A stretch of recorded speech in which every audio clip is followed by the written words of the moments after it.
Student, हमारा कौन सा चैप्टर चल रहा था? पंचदश पाठ है, 15 पाठ भागीरथ।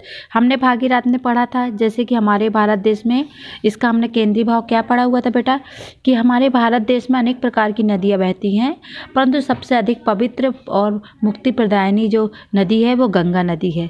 जिस पहले गंगा नदी हमारे भारत देश में, संसार में, यहाँ जगत पृथ्वी पर नहीं थी। उनको किसने लाया था? सगरस के वंशज भागीरथी जी ने कठिन तपस्या करके लेकर आया था। कैसे लाया था उनकी कथा है कि उनका हमने 2 पैराग्राफ में पढ़े हुए थे। पहले पैराग्राफ में क्या पढ़े थे कि सूर्यवंश के राजा सगर थे जिन्होंने अश्वेक यज्ञ का यज्ञ किया था। उसके बाद यज्ञ के बाद में घोड़ा छोड़ा था, जो घोड़ा यहाँ वहाँ विचर रहा था। कि उसके बाद में देवेंद्र ने सोचा कि ये यज्ञ करके मेरा स्थान न प्राप्त कर ले, तो उनको धीरे से वो कपिल मुनि के पास पाताल लोक में छोड़ दिया। कपिल मुनि ध्यान में लगे हुए थे, जिनके कारण उनको अनुभव नहीं हुआ, वहाँ पर बांध कर चले जाते। अब जो घोड़े को ढूंढा जाता है, तो जो सगर के 60,000 पुत्र थे वो ढूंढते ढूंढते पाताल लोक पहुँच गए। वहाँ पर कपिल मुनि के पास में जहाँ वो लीन थे, वहाँ पर उन्होंने देखा, उनको लगा कि इन्होंने इसको चोर कर रख लिया, चुरा लिया है। इन लोगों ने क्या कहा? अपशब्द कहा। और अपशब्द कहा, जिसके अपशब्द कुछ का कुछ उल्टा सीधा बोलने लगे, जिनके सुनते ही जो कपिल मुनि की क्रोधाग्नि में ये सभी भस्म हो गए। अब इनकी आत्मा वहाँ भटकने लगी। फिर उसका सगर के वंश में भागीरथ का जन्म हुआ, जिन्होंने उनको अनुभव हुआ कि उनके पूर्वजों की आत्मा भटक रही है और उनको मुक्ति नहीं दी। उनको मुक्ति दिलाने के लिए यह तपस्या की और इन्होंने निश्चय किया। अब हम इसके आगे पढ़ेंगे। तस्मिन काले भूलोके गंगा न आसीत, उस समय पृथ्वी पर गंगा नहीं थी। आकाशय मार्गे तस्य प्रभा सोडु भूमि सकता न आसीत, यानी उसके आकाश के रास्ते में उसके बहाव को सह पाना भूमि सक्षम नहीं थी, यानी उनके बहाव को नहीं सह सकती थी। तो प्रथमय ग्रहीतु परमेश्वर एक शक्ति आसीत, तस्मात् ईश्वर ध्यात्वा भागीरथ तप कृतवन, यानी उस गंगा को सबसे पहले लेने में परमेश्वर ही सक्षम थे। इस कारण ईश्वर का ध्यान करके भागीरथ ने तपस्या की।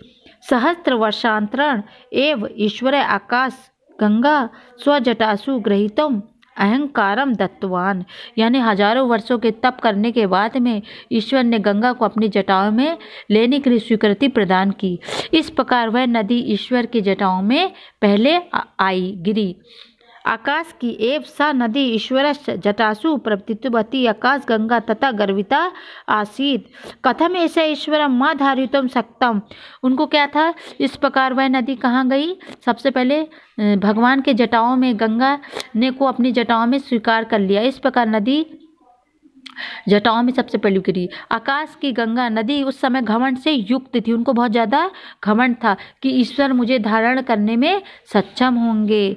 ऐसा उसने सोचा। इति चिंतवात स नघा गर्भ ज्ञातवा स्वी जटासु एवं निश्चितवान, अतः नघा एक जल बिंदु अपि बहि भूमो न पतिथि। घमंड से युक्त थी, उनको क्या लगा? ईश्वर ही मुझे सिर्फ धारण करने में भी सक्षम होंगे। ऐसा उसने सोचा। नदी के गर्भ को, घमंड को जान करके उसे जटाओं में छिपा ली। किसने छिपा लिया? भगवान ने छिपा लिया, शंकर भगवान जी ने। इसलिए नदी की एक बूंद भी बाहर भूमि पर ना गिर सकी। भगवान ने उनको अपने जटाओं में छुपा लिया, वो वहीं की वहीं भटकती रही। उसके बाद देखो पीछे हम पढ़ेंगे।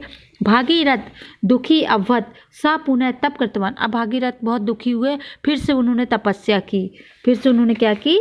तपस्या की। शिव तस् पुरतः प्रत्यक्ष अवध हेश नदी भूमा विसृजतु इति भागीरथ प्रथितवान प्रार्थनाम अंगीकृत शिव नघा जल भूमो विश्वत। उनको बहुत दुख है, उन्होंने कहा, शिव के सामने प्रकट हुए। शिव उनके सामने, हे भगवान नदी को भूमि पर भेजो। ऐसी भागीरथ जी ने प्रार्थना करी।